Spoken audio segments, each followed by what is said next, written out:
kusaidia kurekebisha pale tulipokosea.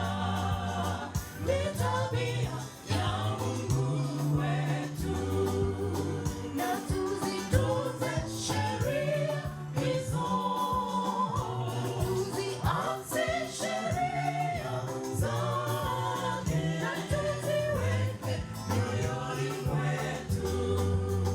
Ni tabia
zetu. Yesu ndiye anayeweza kuokoa, jemedari aongoza njia zetu.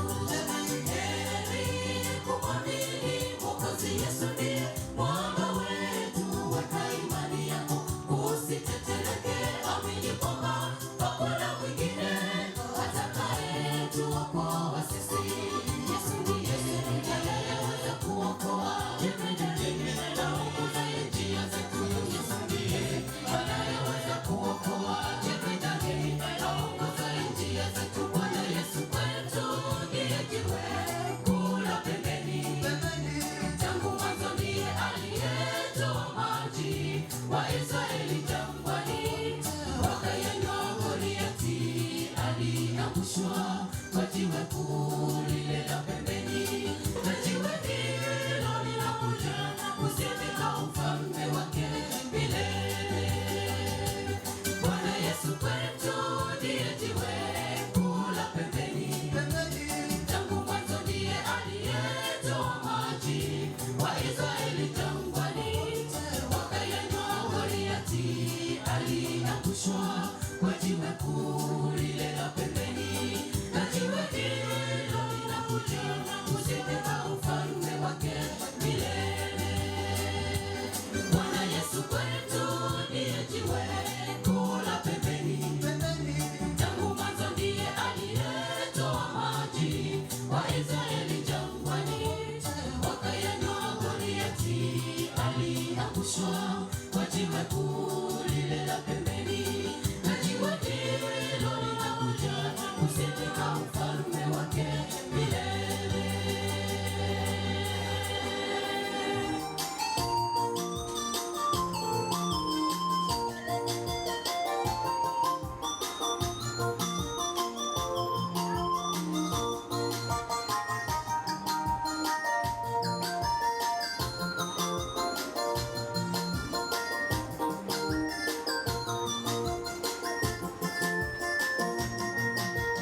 Tuwaletea habari za Yesu, habari njema tena za uponyaji, za wana wa Daudi, Yesu Kristo yule simba wa Yuda. Tuwaletea habari za Yesu, habari njema tena za uponyaji, za wana wa Daudi, Yesu Kristo yule simba wa Yuda, za wana wa Daudi, Yesu Kristo yule simba wa Yuda. Yesu anatupenda, Yesu anatujali, hata dunia ibadilike vipi, hatatuacha. Habari njema kwetu sisi leo, Yesu ni mlinzi wetu kila siku, anatuponya, anatulisha, kiongozi wetu kila siku. Yesu anatupenda, Yesu anatujali, hata dunia ibadilike vipi, hatatuacha. Habari njema kwetu sisi leo, Yesu ni mlinzi wetu kila siku, anatuponya, anatulisha, kiongozi wetu kila siku.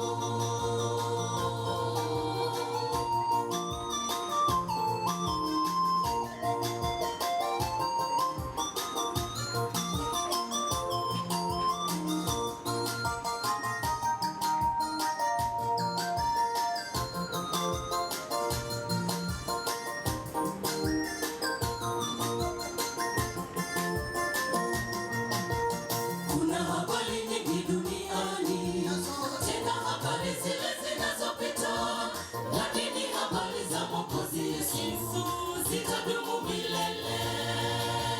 Kuna habari nyingi duniani, tena habari zile zinazopita, lakini habari za Mwokozi Yesu zitadumu milele. Lakini habari za Mwokozi Yesu zitadumu milele. Yesu anatupenda, Yesu anatujali, hata dunia ibadilike vipi, hatatuacha. Habari njema kwetu sisi leo, Yesu ni mlinzi wetu kila siku, anatuponya, anatulisha, kiongozi wetu kila siku. Yesu anatupenda, Yesu anatujali, hata dunia ibadilike vipi, hatatuacha.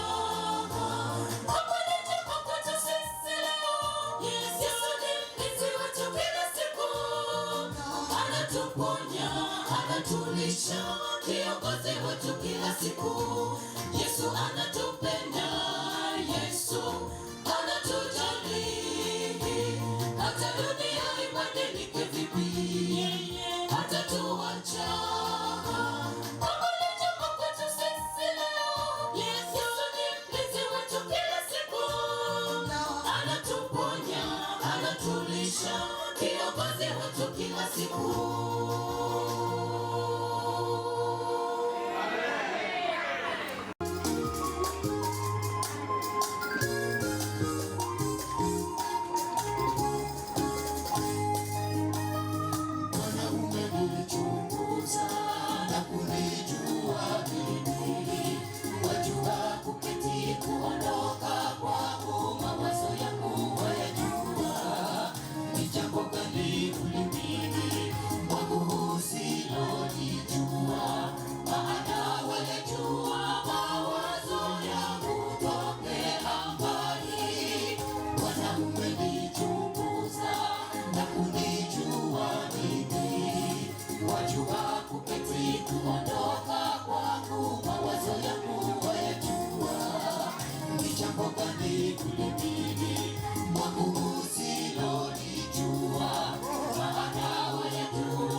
Kamwe wadumu milele milele, unatawala Bwana, umetamalaki Bwana, uweza wako watisha.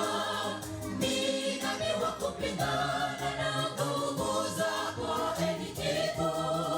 Jina lako lina nguvu, haulinganishi kamwe. Wadumu milele milele, unatawala Bwana, umetamalaki Bwana, uweza wako watisha. kupigana na nguvu zako Elikimu. Jina lako lina nguvu, haulinganishi kamwe. Wadumu milele milele, unatawala Bwana. Umetamalaki Bwana, uweza wako watisha. Ni nani wa kupigana na nguvu zako Elikimu? Jina lako lina nguvu, haulinganishi kamwe. Wadumu milele milele, unatawala Bwana.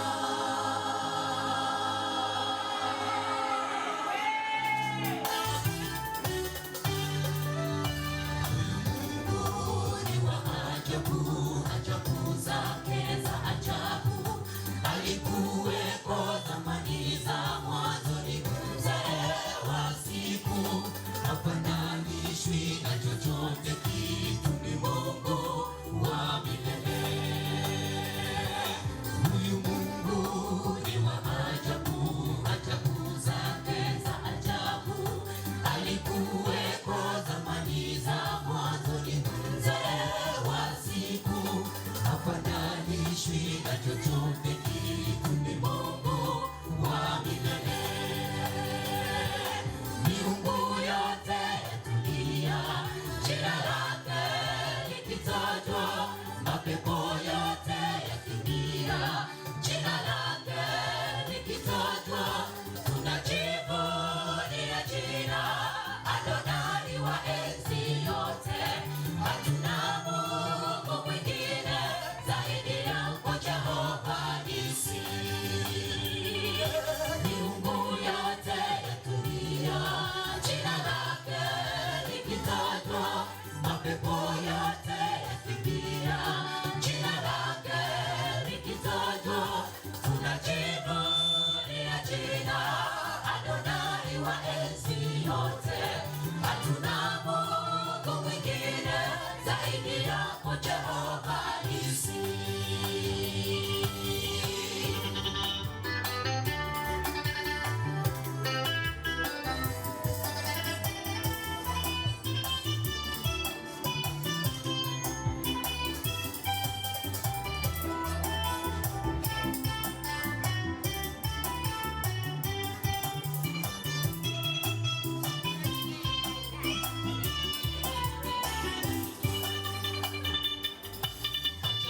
Hizi hazifananishwi, zadumu zashinda kufikiri.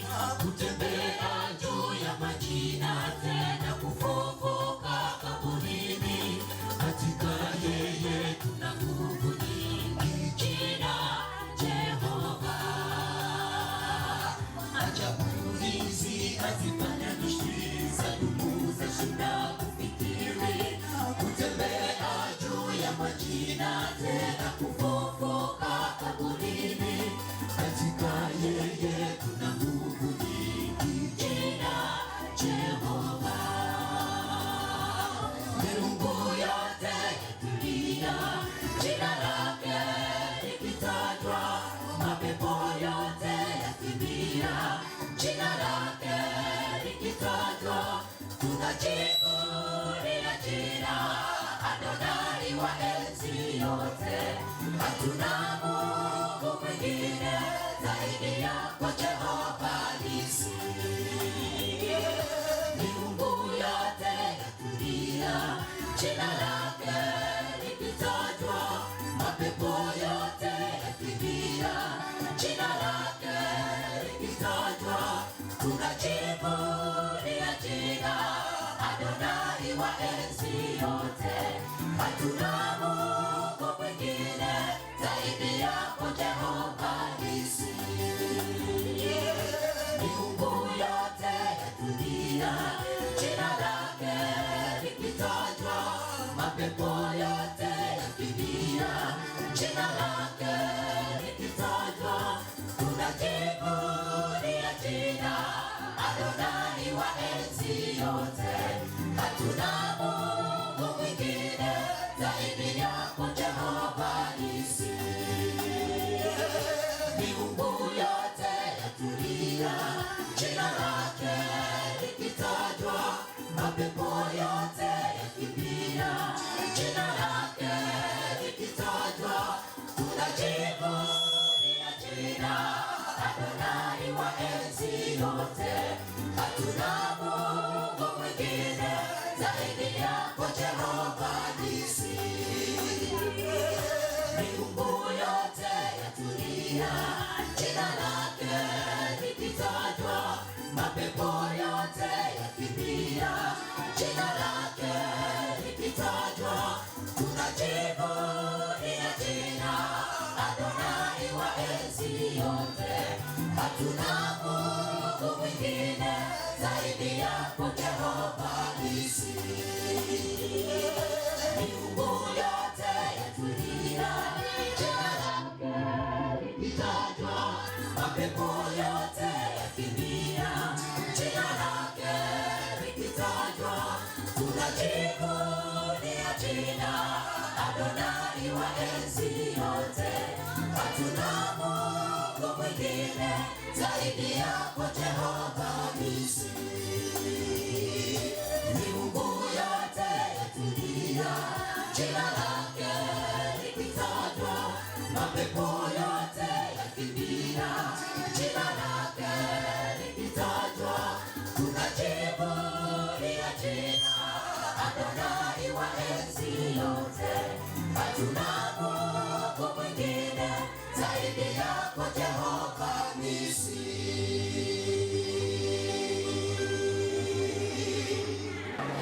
Mwambie ongera kwa kuwa mwanafamilia wa Betheli.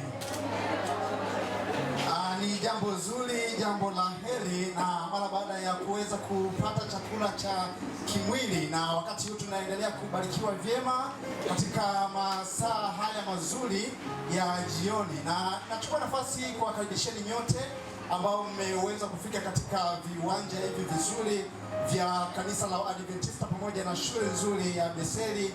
Karibuni sana, na tumetoka kubarikiwa na nyimbo nzuri kutoka kwa marafiki zetu na waimbaji ambao wametusogeza karibu na Yesu Kristo. Na nipende kuambia ya kwamba katika siku ya leo hakika tutazidi kubarikiwa na vipindi mbalimbali ambavyo tutaweza kuvipata katika siku ya leo. Na kipindi ambacho kimetangulia ni kipindi kizuri cha uimbaji sehemu ya kwanza, ambapo tumeweza kubarikiwa na kwaya mbalimbali. Kwaya The Apostle wameweza kutubariki. Popote mlipo, tafadhali tupungie mkono The Apostle, mkipungiwa mnapunga pia. Lakini pia kwaya yetu nzuri ya Betheli Family, popote mlipo, tafadhali tupungie. Lakini pia tunayo kwaya nzuri ya Igombiti, nao pia wameendelea kuomba baraka katika siku ya leo. Tafadhali Igombiti, tupungie mikono. Yes, lakini pia tumebarikiwa vyema na wanafunzi wetu katika siku ya leo. Wanafunzi, tafadhali tusalimie. Wow, ni jambo zuri. Lakini pia nipenda kukuambia ewe msikilizaji na mtazamaji, kumbuka tupo mubashara, tunachukuliwa video. Tafadhali kamera inapoelekezwa kwako, tafadhali jaribu kutabasamu, usiweke uso mgumu. Tafadhali tabasamu, kwa sababu leo ni siku ya pekee. Kwa yote nipende kutambua uwepo wa wachungaji wetu, mchungaji Pastor Nyangusu. Tafadhali mchungaji Pastor Nyangusu ametoka, lakini pia tunaye Pastor Adam Piusi. Tafadhali wapungie washiriki. Pastor atakuwa na muda mzuri katika somo maalum, ambapo majira ya saa 9:30 hadi saa 10 atakuwa na somo zuri ambalo litatubariki katika siku ya leo. Lakini pia Pastor Majilizo, tafadhali wapungie. Yes, Pastor Majilizo atatubariki majira ya saa 10:30 hadi saa 11 kamili. Lakini pia tunaye Pastor Lungu la Yesu. Lungu la Yesu, unajua? Pastor, tafadhali tupungie. Pastor atatubariki kwa masomo mazuri ya kufunga ibada ya siku ya leo. Na wakati huo nipenda kualika watoto wetu na marafiki zetu Betheli, watakuja na wimbo mmoja, na mara baada ya wimbo Pastor Adam Piusi atasimama kwa ajili ya somo maalum. Na mara baada ya Pastor Adam Piusi tutakuwa na kipindi cha uimbaji sehemu ya pili, na kipindi hiki ni kwa ajili ya watu wote. Kwa hivyo ewe mshiriki ambaye unatamani kumwimbia Bwana katika siku ya leo, tafadhali unaweza ukatuma ujumbe ili kutupatia nafasi ya kuweza kumtukuza Mungu katika siku ya leo. Bwana asifiwe sana. Watoto karibuni kwa wimbo mmoja, na mara baada ya hapo Pastor Adam Pius atafuata kwa wimbo kwa somo maalum.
Basi mimi namshukuru Mungu kwa kipindi hiki kingine. Sasa unajiuliza, Mungu alisema wewe Ibrahimu utakuwa na uzao mkubwa sana, mbona wameishia 10? Na yeye anakufa na mashaka. Hayo hivi kweli jamani, Mungu alisema uzao wangu utakuwa mkubwa, sasa mbona wameishia hawa ngapi tu hapo? Lakini hata ile ya kuposesi ardhi ya Kanaani, maana Mungu anamwambia toka kwenye ardhi ya baba zako, nenda kwenye ardhi nitakayokupa mimi, nchi ya wapi? Ya Kanaani. Lakini nawatangazia mchana wa leo, Ibrahimu amekufa hana kiwanja Kanaani. Kasomeni Biblia vizuri. Hata nyumba, yani eti kujenga kabisa imiliki Kanaani. Kwa sababu demo inaanza anaingia Kanaani.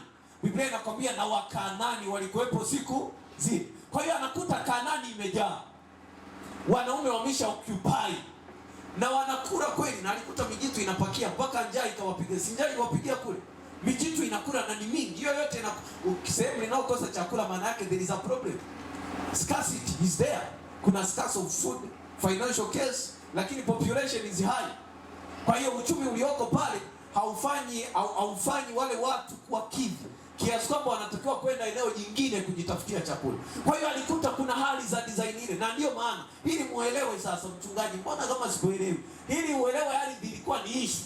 Ndio maana anapoingia kwenye ile nchi ya Kanaani akiwa yeye na Rutu, wafanyakazi wao wa ng'ombe waligombana au kugombana, malisho magumu, wanakula wapi? Maana kaeneo kalikoko ni kadogo, wanaanza kugombana. Sasa ndo wanaulizana, hivi nchi ndo Mungu alisema tutaitawala kweli?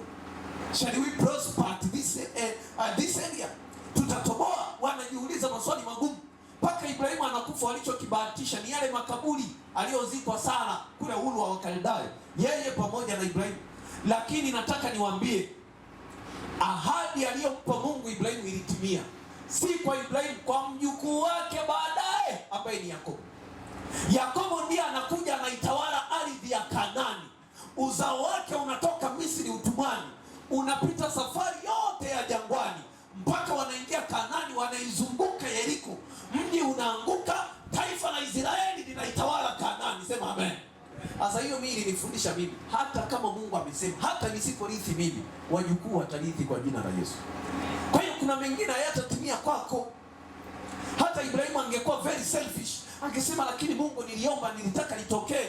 Mpaka Ibrahimu anakufa hajui kama leo taifa lote tunatajwa kwa majina ya wana 12 wa nani? Wa Yakobo. Lakini ile sifa ilipaswa kuitwa kwa Ibrahimu. Yeye alichoambulia tunamuita baba wa nini? So only faith. Lakini uzao kuwa mkubwa, na mpaka wale waandishi wa vitabu vya Ufunuo ndo wakaja wakaandika ya kwamba kutakuwa na milango 12, kaskazini 3, kusini 3, wapi 3. Wasiwalimba ni sauti ya jangwani au ni muungano. Umeona hayo yote wanaportray ulimwengu mzima kutangaza wana 12 wa nani? Wa Yakobo. So it was in that context. Imeenda mbali sana. Hao wana, it was a figurative statement and the number ni real number iliyokuwa inawakilisha taifa la Israeli, na imetumika na waandishi wengi sana wa Biblia wakimaanisha ujumla wote. Yaani wanaposema milango 12, mataifa 12, angekuwa leo ina maana angesema dunia nzima. Maana dunia kwa kipindi hicho inawakilishwa na wana 12 wa nini? Wa Yakobo. Kwa hiyo ndio hivyo. Sasa ni sawa sawa na leo useme usije ukafika mbinguni wewe ndio mchungaji, waliandikwa wana wa Yakobo, sasa wewe ni kabila la nani? Usiende kirei namna hiyo, utakuwa umenielewa? Usiende kwa staili hiyo, utakuwa mazana. Maana mbinguni usidhani ni kwa baba yako tu au kwa bibi yako tu ukafika sema ukoo nani tupitie hapa. Hapana, tuko hivyo. Hata mimi mbinguni ninawaambiaga watu, ukifika ukienda na judgmental mind na akili ya kuhukumu, utasema Pastor Pius hajaingia. Waikuwa pale. Maana mimi mbele pale unipate. Nilishajipangia lifestyle yangu mbinguni. Ukifika walipo wana Betheli family hunikuti. Yaani tumekula wote wali huko afu tukashangai pamoja, nikae na nyie tumesimama kama misumari. Siwezi kaa na nyie. Mimi utanikuta kwa Korea kaskazini kule chini. Yaani unakuta Wachina wote afu mimi niko katikati yao. Mimi niko mwanaume na kina Jack Chan tunaongea mawili matatu. Kina Jetri ambaye jamaa ngumu ulikuwa unazipiga au ilikuwa movie tu. Kina John Cena, hadi wale ndio nilikuwa nakaa nao tunaongea mawili matatu. Sasa nikae na wabongo wenzangu, hata nisaidia nini bwana Pita. Tumekaa wote huku sawa ya juu. Na mbinguni tukae wote, natafuta nini kwako? Kwa hiyo wakati huu ni watangazie una nafasi ya kukaa na mimi vile unavyotaka. Ila mbinguni hiyo nafasi hutaipata. Wafilipino wa kutosha kule mbinguni, ni wewe kujichanganya. Yaani wale ambao ulikuwa unawaona kwa visa, mbinguni unawaona bure. Sema amen. Yaani ni kugusa tu. Hata Magufuli kama akibahatika kwenda mbinguni, yaani kule halingwi. Niwe kumfuata John Pombe au mwiti mheshimiwa rais. Haleluya. Yaani ni wewe tu vyote vipi, nimemchanganya jamaa na kamera yake. Sasa nataka hivyo vitu vieleweke, ili muelewe mambo yanafanyika kwenye muktadha huu. Sasa hata kwenye uzao huu ni kweli ahadi ilitangazwa kwa Ibrahimu, lakini ilikuja kutimia kwa mjukuu wa nani? Wa Ibrahimu.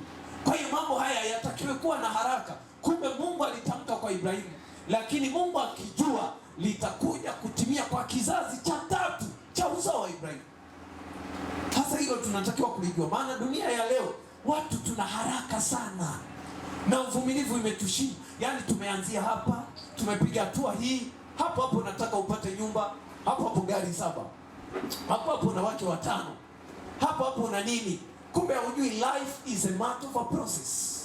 Utatoka hapa, utapiga hatua hii, utamuomba Mungu, leo utapitia hii, kesho litafunguka. Sema amen.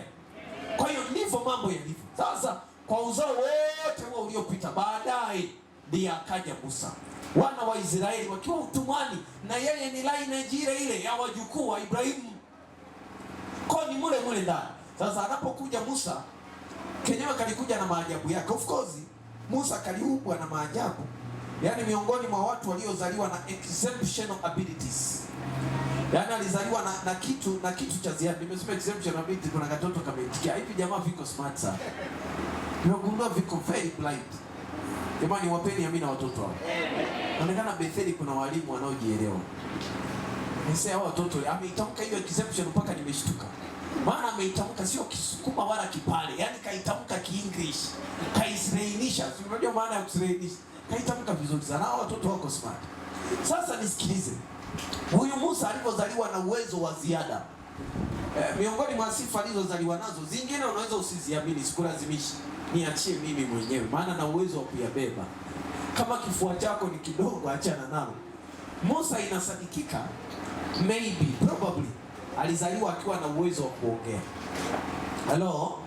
Sasa hivi akizaliwa mtoto anaweza wa kuongea, mnaweza wote mkachanganyikiwa ni kiumbe gani. Lakini Musa inasadikika alizaliwa na uwezo huo. Na ndio maana sio tu wa kuongea, inaonekana hata mental fitness yake ilikuwa juu. Ndio maana toka utoto wake mnaambiwa mama yake alikuwa anamwambia, wewe sio Misri, wewe ni nini? Nimebaki katoto kadogo, lakini kana claim na kana utengeneza memory. Hasa kitu ambacho mtoto wa leo hawezi kukuelewa. Akikuwa baada ya miaka 5 hakumbuki, lakini inaonekana ubongo wake ulikuwa very sharp.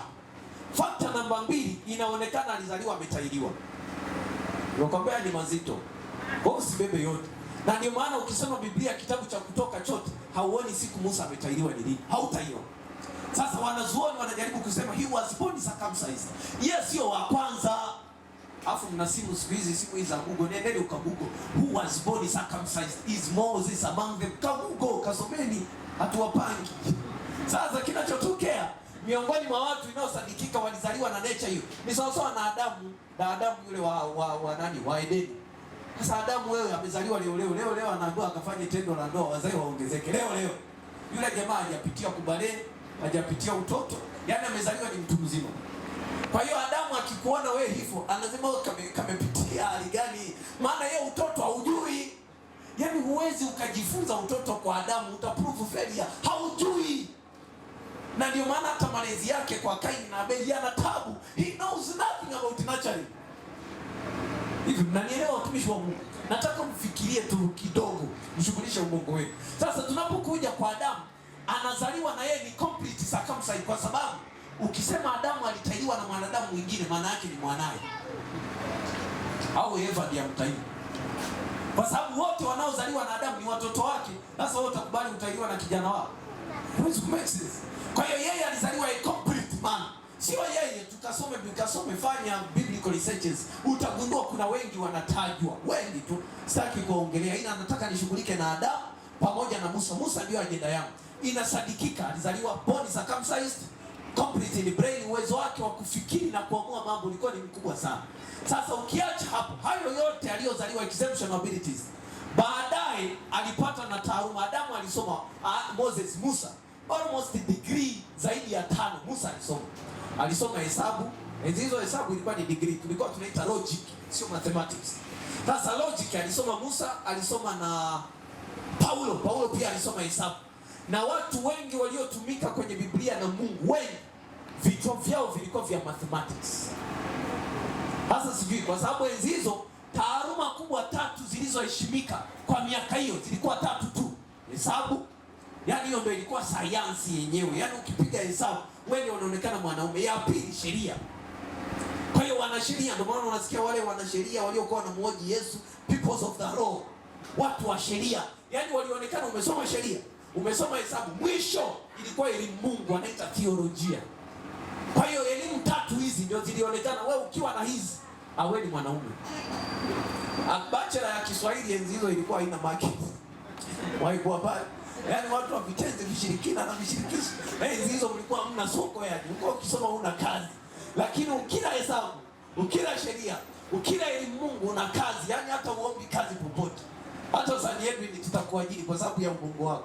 Sasa ukija kwa Moses, alipata elimu Mungu, alipata hii elimu ya hesabu, alisoma sheria. Na walimuongezea ka elimu ka vita. Maana alisoma pia martial arts and whatever. Alikuwa physically fit. Hasa utasema mchungaji, umesema brain ya Musa ilikuwa nyepesi sana. Ana contextualize mambo. Mbona wanatuambia alikuwa na kigugumizi? Naomba na hiyo nibadilishe. Musa hakuwahi kuwa na kigugumizi. He was not a stammerer. Maana tumefundishwa hata Bible knowledge. Moses was a stammerer. Mungu alipomuita Musa, Musa akasema ulimwengu ni mzito, maana na kigugumizi. Mungu akampa Haruni akamfasiria. Niwaulize nyinyi mnaofikiria kigugumizi kinatafsiriwa? Yaani kwamba anafika kwa Farao, Haruni anamalizia yes. Soko ni kutafsiria au kumalizia? That is finalizing. It's not interpreting. Kwa hiyo sasa hapo tulipangwaga. Geuke jirani yako mwambie hapo tulipigwa. Sasa alikuwa ana kigugumizi. Kilichotokea ni nini? Tunaposema he was slow in tongue, ulimi wake ulikuwa ni mzito, ni kwamba Musa alipotoka Misri kwa almost miaka 40, akaenda kwa Jethro. Anaporudi kutoka machungani, amechunga ng'ombe for almost 40 years. Anaporudi Misri, lugha ya Kimisri haikumbuki tena. Yaani anaikoma ni Kiingereza anakikumbuka, yani tense hazipangiliwi. Kwa hiyo anamwambia Mungu, mimi nikirudi kwa Misri, Kiebrania ndicho ninajua, maana nimekaa kwa Jethro kwenye utu uzima. Sasa kule lugha ya Kimisri atanielewaje? Mungu anamwambia nenda ongea Kiebrania, alafu arudi, maana alikuwa huko ataongea Kimisri. Kwa hiyo hiyo ndio ilikuwa muktadha. He was not a stammerer. Kwa hiyo kama angekuwa na kigugumizi, maana yake huyu mtu ubongo wake kucontextualize mambo sio haraka namna hiyo. Sasa nisikilize, concept yangu ninafungia hapa, maana siendi mbele tena. Kwa nini Mungu alimbaba Musa na uwezo huu wote wa akili, msomi, physically fit, hana kasoro yoyote? Ni kwa sababu moja tu. Mungu alimuandaa Musa kwa misheni kubwa mno ya kuwatoa Waisraeli Misri kwenda Kanaani. Waisraeli wasingetolewa utumwani na mtu ambaye ubongo wake ni mdogo hata dakika moja. Kwa hiyo Mungu aliandaa akili ya Musa. Hiyo akili hata anapoenda kwa Jethro ana degree 5 na zaidi. Ila anakwenda kushika fimbo na kuchunga kondoo. Mungu anamfundisha somo la uvumilivu. Ni package kubwa anatengenezwa. Kiasi kwamba anapokuja baadaye anakuta wana wa Israeli wamefanya utumbo. Ana IQ kubwa, ana uwezo wa kusolve migogoro, ana uwezo wa kuhimili na kutatua na kuvumilia. Maana ni shule Mungu aliyompitisha kabla ya kumpa majukumu. Naomba nikwambie, Mungu hawapi watu majukumu kwa kushtukiza, watu huandaliwa. Tusimame. Sasa mwambie Mungu akusaidie kitu kimoja. Before he delegates, kabla hajakaimisha majukumu kwako, mwambie Mungu akuandae. Iwe ni ndoa, ndugu yangu, jiandae. Waigua pale. Mambo yanakera. Hata utajiri, usimwombe Mungu tu ulale uamke una hela. Unaweza ukaacha kula hata mboga za majani ukasema ni za mbwa. Yaani hela ikikushtukiza, unajua nyewe watu hawaelewi. Kuna rafiki yangu mmoja alikuwa tajiri sana hapo Babati. Alikuwa anaitwa Gerard Maro, yupo mpaka leo. Mdogo wake alimaliza chuo kikuu Wasibu, Mzumbe. Akaja, akamkuta mzee ana perform sana, anakuwa anafanya biashara zake. Hajasoma sana Gerard. Dogo anafika anamwambia, unajua kwenye uchumi kuna ledgers, kuna cash account, tuna debit na tuna credit. Tuna trial balance, tuna balance sheet. Hiyo mifumo unatakiwa kuitumia kwenye biashara zako bro, utatoboa. Bro, ninaona unapeleka biashara yako, huna usomi mwingi. Kwa hiyo hela yako unaweza ukaifanyia namna, ukaelewa maana ya discount award na discount receipt. Ukajua nini nafanyika, sijui inventory. Kaelezea mengi. anamwangalia akasema, baba, sasa mimi si ni darasa la 7. Nakupa milioni 2, nenda ukaifanyie debit and credit. Alafu tukutane mwisho wa mwezi, kati yako na mimi nani amefanikiwa. Dogo alipopewa milioni hizi, kwanza akaenda kulala Malaika Hoteli. Siku ya kwanza dogo akalala pale kama siku 3, akatafuta mtu wa kuishi naye pale. Yaani dogo kanaamka kamejifunga taulo, kamevaa na vile visendo vya hoteli, kamebeba na kikombe cha chai. Yaani afu chai kikombe kana kikombe cha 20,000. Mwahi kunywa chai kikombe cha 20,000. Hacha za 100 zile za mama ntilie. Mara yani majani yenyewe ni bangi. Yaani ndio wamekuchanganyia. Unakunywa chai unatoka kama umelewa. Sasa yeye ana cup ambayo iko smart. Dogo anatoka hotelini, bado anaona kama bado imesalia kama milioni 1 hivi, moja imetembea. Dogo kila akipita mtaani yani kila kitu anaona ni kizuri kinamfaa. Akaanza kubadili pamba na nini. Akili yake inamtuma hata ikibaki 500 nikifanyia debit na credit nikampiga mtu itajiza. Ilipobaki 500 dogo akili inamtuma ikibaki hata 200 hivi ni nyingi. Mwisho wa siku dogo alibaki na buku 2 tu. Sasa akarudi kwa bwana, anambia blaza, nimegundua biashara sio kusoma darasani. Kumbe mimi ndo nilikuwa ninafeli. Blaza akamwambia, hiyo milioni 2 mimi nilijua hutaizalisha, maana hujawahi kujiandaa na biashara, nilijua tu utapoteza. Mimi nimefeli mara kadhaa na mpaka unaniona hapa nimeanguka, nimepata hasara na nini. Naijua biashara kuliko unavyofikiri, japo darasani sijakanyaga. Sasa ninataka niwaambie rafiki zangu, mwambieni Mungu awaandae. Yaani hata kama unataka kuwa nani, mwambie God prepare me. Usitake kupata kitu ambacho Mungu hajakuandaa, you will surely fail. Hata sisi wachungaji, pray to God, ask him to prepare yourself for a mission. Maana humu utaingia, kuna wakati utakutana na mshiriki atakucheki. Ukiona una kitambi umekaa tu, mwai kwa pale, anaona hii pimbi imetokea nchi gani. Sasa hata kwenye baraza agenda haijakasa unakula banza. Sasa kama hujajiandaa ndugu yangu, unaweza na wewe ukakaba mkaanza kupambana kimwili. Au wengine wale miemko unasikia sasa wewe tangu leo umelaaniwa. Utakufa vibaya, kichwa chini miguu juu. Yaani ukiona mchungaji anaongea hayo ujue miemko imemtawala. Maana sisi tuliojifunza kwa Kristo, yeye alitemewa mate, akasema wasamehewe maana wajui. Hawa ndio wachungaji walioandaliwa. Ziaka hazikuwakatisha tamaa, changamoto hazikuwarudisha nyuma, maana Mungu aliandaa kwa magumu na mazuri watembee na Mungu aliye hai. Kwa hiyo hata wewe mwambie Mungu akuandae. God prepared Moses for the Israelites. Mungu alimwandaa Musa kwa ajili ya taifa la Israeli. Hata kama ni familia, hata kama ni Betheli, hata kama ni kwaya, usiku na mchana mwambie Baba niandae kwa ajili ya watu hawa. Bwana wabariki sana. Baba na mfalme wa amani, asante kwa mchana huu pia. Bariki watoto wako, waandae kwa ajili ya utume mkubwa wa kulikuza kanisa la Betheli. Kwa jina lako Yesu, amen. Wale wako wengi. Jamani, si wapunge mikono hao. Mnaowaona hao ndio watumishi wa Betheli. Mungu awabariki sana. Mnaweza mkakaa. Akiwepo mwalimu wa taaluma. Si usimame upunge mkono. Yuko tofauti na wengine, si yaani utofauti wake ni kwa ajili ya mwili wake, ni mnene kuliko wote na hata anamzidi hadi mchungaji. Lakini ni kabla jamani, nimtambulishe sasa mkurugenzi wa shule kwa sababu amefika, ndiye tulikuwa tunamsubiri, na wakati anasimama apite tu hapa mbele. Asante, ni huyo mwenye tabasamu kuliko wote. Kwa kweli sijawahi kumuona akichukia na wala sitamani kumuona. Asante, karibu sana. Ubarikiwe.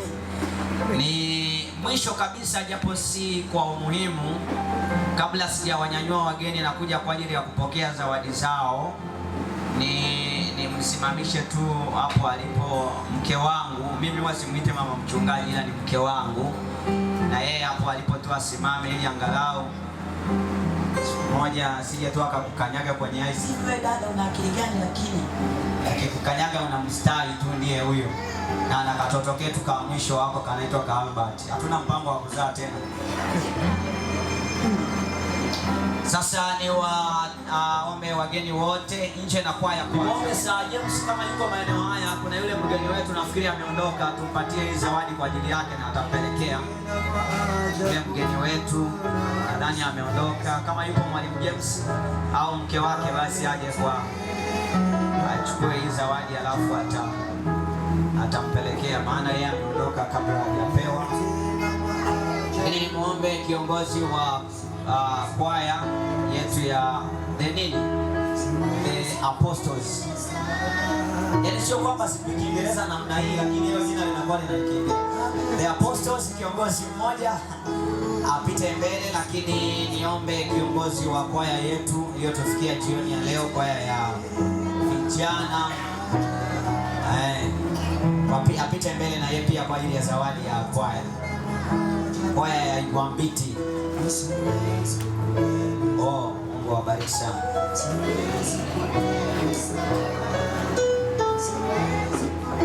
Sasa mchungaji, hizi ni zawadi tumewaandalia wageni wetu.